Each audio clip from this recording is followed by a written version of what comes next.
Hello everyone, welcome back to my YouTube channel. तो आज हम करने वाले हैं आपके बॉटनी 143 के पीवाईक्यूज। ठीक है, इसका पेपर कब है आप बता देना। इसके इंपॉर्टेंट क्वेश्चंस हैं। अभी लाइट नहीं आ रही, इस वजह से मैं अभी इसको रिकॉर्ड कर रही हूँ, क्योंकि इसकी पीडीएफ ऑलरेडी बनी थी और उसकी पीडीएफ बनानी है मुझे, इस वजह से मैं उसकी भी अपलोड कर दूँगी आज ही। ठीक है, तो चलिए स्टार्ट कर लेते हैं। आपका जून 23 का पेपर, कोड है आपका बॉटनी 143। जून 23 का paper, economic botany and biotechnology. Biotechnology बहुत ही ज़्यादा पसंद है मुझे। ठीक है, चलिए तो जिसको वैसे भी सबको पता होगा कि आपका मैक्सिमम 2 आवर्स का पेपर होता है। मैक्सिमम मार्क्स 50 नंबर का होता है और ग्रेड कार्ड में डबल होकर के लगते हैं। क्वेश्चन नंबर 1 आपका कंपलसरी होते हैं, उसमें आपके match the following one word. Even यहाँ पे जो बॉटनी है उसमें फुल फॉर्म लिखने को आ जाती है, सॉरी, या फिर साइंटिफिक नेम लिखने को आ जाता है। और बाकी आपको 2 से 8 तक के जो क्वेश्चन है उसमें से आपको 4 करने हैं। ठीक है, तो आते हैं सबसे पहले। मैंने इंपॉर्टेंट क्वेश्चंस में भी आपको कई सारे इंपॉर्टेंट ऐसे नेम दे रखा है जिसके आपके बोटेनिकल नेम याद होना चाहिए। लाइक क्वेश्चन नंबर 1 में आपका कॉफ़ी का क्या नाम है। ठीक है, कॉफ़ी का आपने अपने प्रैक्टिकल में ज़रूर किया होगा। ब्लैक पेपर का क्या नाम है? टर्मरिक, शीशम, है ना। फिर आपका फिल इन द ब्लैंक्स है। फिल इन द ब्लैंक्स के बाद आपका सी पार्ट में फुल फॉर्म लिखनी है। ठीक है, चलिए तो हम इसके आंसर पे चलते हैं, आ जाओ। सबसे पहले जो है वो बोटेनिकल नेम्स लिखने हैं आपके क्वेश्चन नंबर 1 के ए में। जिस कॉफ़ी है, कॉफ़ी का बोटेनिकल नेम है कॉफिया अरेबिका। ठीक है, ब्लैक पेपर है आपका पाइपर निग्रम या पिपर निग्रम। टर्मरिक का आपका करक्यूमा लॉन्गा। शीशम में आपका डलबैर्जिया सीसो। ठीक है, फिल इन द ब्लैंक्स पे चलते हैं। फिल इन द ब्लैंक्स में आपके वीट में आउटर मोस्ट लेयर होती है एंडोस्पर्म की, उसका नाम होता है एल्यूलोड्रोन लेयर, जो कि प्रोटीनिशियस है। The most important alkaloid in Rauvolfia serpentina is reserpine. ठीक है, callus is the undifferentiated part mass of the cell, produce via tissue culture के थ्रू होता है। 4th है इसका, the Southern blotting technique was developed by Edwin Southern. ठीक है, नाम ही इसमें आ रहा है। सी में आपको क्या करना है, फुल फॉर्म लिखनी है। ठीक है, RFLP is restriction fragment length polymorphism. SNP single nucleotide polymorphism. ठीक है, उसके बाद आपको इसमें से चूज करना है और उस पर डिटेल लिखना है। ठीक है, तो हम पहले क्वेश्चन देख लेते हैं, उसके बाद आंसर करेंगे। आ जाओ, तो question number 1 is complete. Then उसके बाद हम चलते हैं सेकंड पे। Write botanical name of any 4 species of your choice. आपको 4 स्पीशीज के बोटेनिकल नेम लिखने हैं। ठीक है, describe morphology and uses of one of them. ठीक है, 4 स्पीशीज नहीं, इट्स स्पाइसेस। ठीक है, जो आप खाते हो आपको पता ही होगा कौन कौन से स्पाइसेस होते हैं। ठीक है, आपको 4 तो उनके बोटेनिकल नाम याद होने चाहिए। उसके अलावा उसकी एक के बारे में आपको पता होना चाहिए कि उसकी क्या क्या मॉर्फोलॉजी है, क्या क्या यूजेस हैं। ठीक है, मान लो ब्लैक पेपर है, आप उसको कहाँ डालते हो, कैसा दिखता है। ठीक है, सारी की सारी चीज़ें उसमें आ जाएंगी आपके क्वेश्चन नंबर 2 में। तो लेट्स गेट स्टार्टेड। अब हम देखते हैं क्या है। तो आपको सबसे पहले तो क्लोव, ठीक है, जिसका नाम है आपका बोटेनिकल नेम इज शाइजीजियम एरोमेटिकम। ठीक है, वेरी वेरी बढ़िया नेम। ठीक है, मॉर्फोलॉजी की बात करें तो क्लोव ट्रीज आर एवरग्रीन। एक तो ये एवरग्रीन होते हैं, स्मॉल एंड वाइट फ्लावर्स होते हैं, रेडिश ब्राउन फ्रूट होती हैं इनकी। ठीक है, dried flower buds known as cloves. जब ये ड्राई हो जाती हैं फ्लावर तो उसको हम क्लोव्स कहते हैं, जिसका हम यूज करते हैं स्पाइसेस में। आप देखो क्या है, पंजेंट एरोमा स्मेल होता है, वार्म फ्लेवर होता है इसका। हम बेसिकली इसमें कई सारी एप्लीकेशन में भी यूज़ करते हैं, लाइक डिशेज में, बैग गुड्स में, बीवरेजेस में। एडिशनल क्लोव जो होते हैं मेडिसिनल प्रॉपर्टी भी शो करती है। नेचुरल एंटीसेप्टिक है, पेन रिलीविंग कंपाउंड भी है। ठीक है, अब हम अदर स्पाइस की एग्जाम्पल देखते हैं।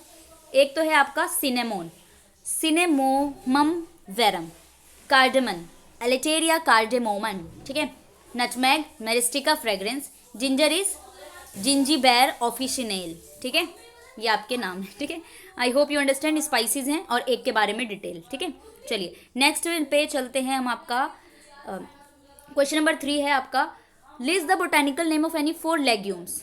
लेग्यूम्स कौन कौन से, आपको उसमें से 4 के नाम लिखने हैं और एक के बारे में और बताना है कि क्या क्या न्यूट्रिशनल वैल्यू है। Right a note on cultivation morphology uses of soybean. ठीक है, आपको बताना है कि कल्टीवेशन कैसे की जाती है, मॉर्फोलॉजी क्या है, और यूजेस क्या है सोयाबीन का है। आप सोयाबीन की बिरयानी बनाते हैं, है ना।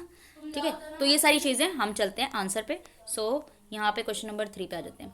लेग्यूम से botanical names and nutritional value की अगर हम बात करें तो सबसे पहला लेग्यूम है ग्राम, जिसका नाम है सीसर एरिएंटिनम। आपको याद होगा जब आपके प्रैक्टिकल्स हुए थे, right. Rich in protein, fibre, iron and folate. Second है लेंटिल, जिसका नाम है Lens culinaris. Excellent source of plant based protein fibre, folate and potassium होता है इसके अंदर। थर्ड है आपका green pea, that is Pisum sativum, good source of protein fibre, vitamin A C K होता है, मिनरल्स होता है manganese and iron. Chickpea is Cicer arietinum, high rich in protein fibre folate and phosphorus. अब आपको B में लिखना है soybean के बारे में। Soybean is glycine max. Cultivation की अगर हम बात करें कि सोयाबीन जो होते हैं वार्म सीजन में लगाए जाते हैं, वेल ड्रेन्ड होता है, फर्टाइल सॉइल होना चाहिए। प्लांटिंग अगर इन स्प्रिंग के सीजन में ये लगती है, with harvesting around 100 days later. Harvesting इसकी की जाती है 100 डे के बाद, कटिंग, ठीक है। मोर्फोलॉजी की अगर हम बात करें, सोयाबीन प्लांट जो होते हैं बुशी श्रब्स होते हैं, विद ट्राईफोलिएट लीव्स होती हैं इनकी, एंड वाइट पर्पल फ्लावर्स होते हैं। फ्रूट जो होता है वो पोड कंटेनिंग 1 से 4 सीड सोयाबीन में होता है। यूजेस की बात करें तो सोयाबीन आपको पता ही है वर्सेटाइल क्रॉप है, न्यूमरस एप्लीकेशन, फूड में भी डालते हैं, soya milk, tofu, tempeh, edamame, soy sauce. Industrial use में हम इसका ऑयल भी यूज़ करते हैं कुकिंग एंड बायोफ्यूल्स के लिए, लेसिथिन है इमल्सीफायर के लिए, लुब्रिकेंट्स है। एनिमल फीड के लिए भी हाई प्रोटीन सोर्स होता है उनके लाइफ स्टॉक के लिए, ठीक है। नेक्स्ट पे चलते हैं, आ जाओ।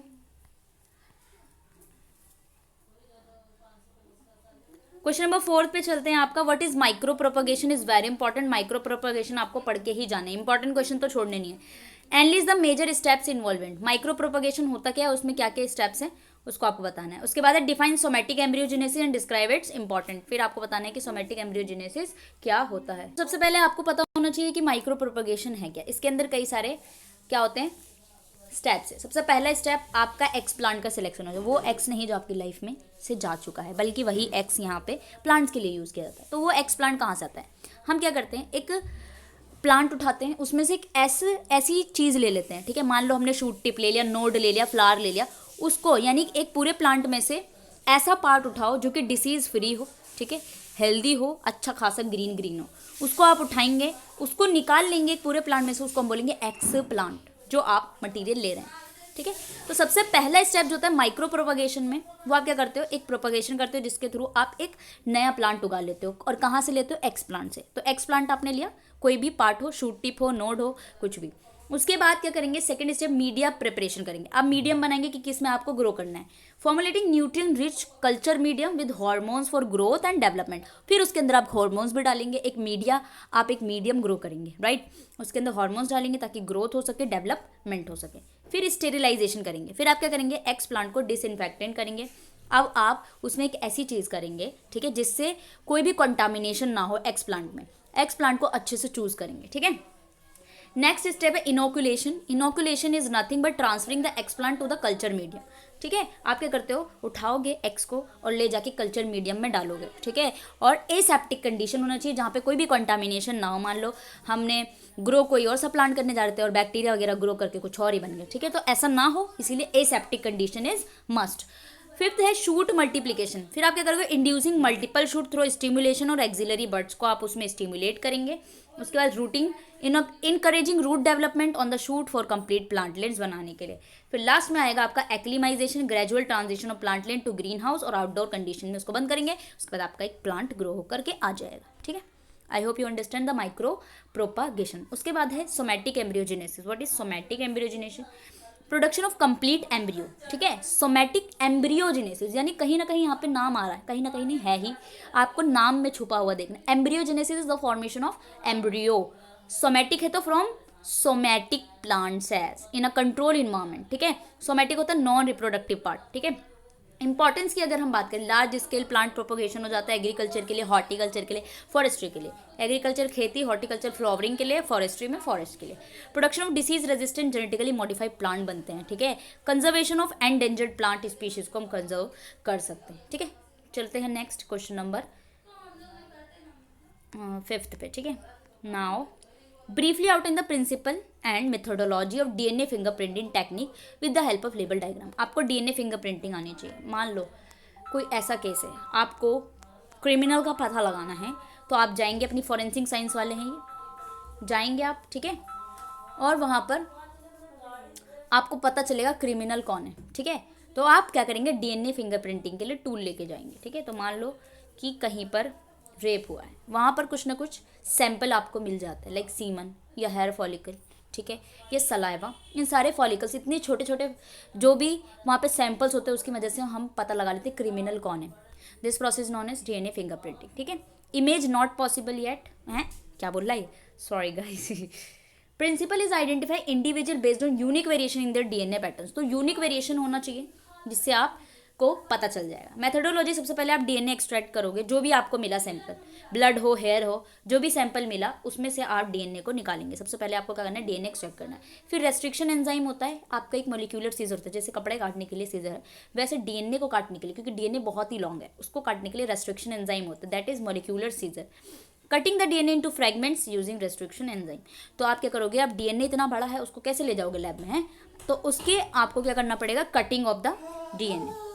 उसके बाद third step is nothing but gel electrophoresis. अब आपने जो भी डीएनए को फ्रैगमेंट्स काटा है उसको सेपरेट करोगे डीएनए को, ठीक है, डीएनए को सेपरेट करोगे वहाँ से, तो separating the DNA fragment based on size using electric current, तो आपके पास जेल इलेक्ट्रोफोरेसिस एक प्रोसेस होती है जिससे आप क्या करते हो, डीएनए में जेल भरोगे, जेल पे डीएनए को चिपका के उसको अलग करोगे on the basis of size, तो आपका डीएनए नेगेटिवली चार्ज होता है, और वो दूसरे तरफ जब इलेक्ट्रिक करंट आप पास करते हो तो फिर वो पॉजिटिवली चार्ज की तरफ भागता है, ठीक है। अब जेल में डीएनए, अब जेल को आपको डीएनए से अलग करना है, तो एक प्रोसेस होती है इल्यूजन।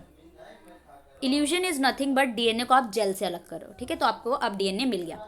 डीएनए के बाद आपको सदर्न ब्लॉटिंग करनी है, transferring the DNA fragments from the gel to a membrane. अब उसको जेल से निकाला अपने इल्यूशन से और मेम्ब्रेन में पहुंचाओगे।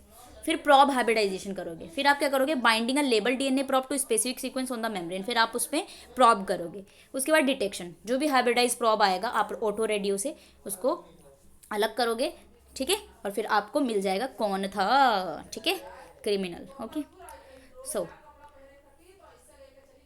चलिए नेक्स्ट पे चलते हैं। Next question is explain CRISPR Cas nine technology is very important, आता है ये पेपर में, हर बार दे देते हैं उठा के इसी को, ठीक है, तो इसको अच्छे से पढ़ लेना, ठीक है।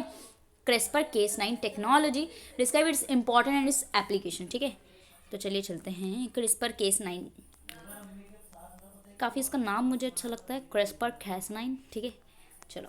CRISPR Cas nine is a revolutionary gene editing tool, ठीक है, जीन एडिटिंग टूल है, from a bacterial immune system से ले आता है। इसके अंदर दो कंपोनेंट्स होते हैं, एक तो है इसके पास Cas nine enzyme, act as molecular scissor की तरह काम करता है और डीएनए को स्पेसिफिक लोकेशन से कट कर देता है। गाइड आरएनए, जीआरएनए एक शॉर्ट आरएनए मोलिक्यूल है जो कि direct the Cas enzyme to the target DNA से, वो उसको डायरेक्शन देता है केस9 एंजाइम को कि जाओ तुम्हें यहाँ पे जाकर लगना है, ठीक है। इसके इंपॉर्टेंस क्या है, precise and efficient gene editing हो जाती है, potential to correct genetic defect, जो भी कनेक्टेड डिफेक्ट डिसीज की वजह से हो रहा है उसको करेक्ट करने का काम आपके यही करते हैं, ठीक है। लाइट ही नहीं आ रही है आज मेरे घर में।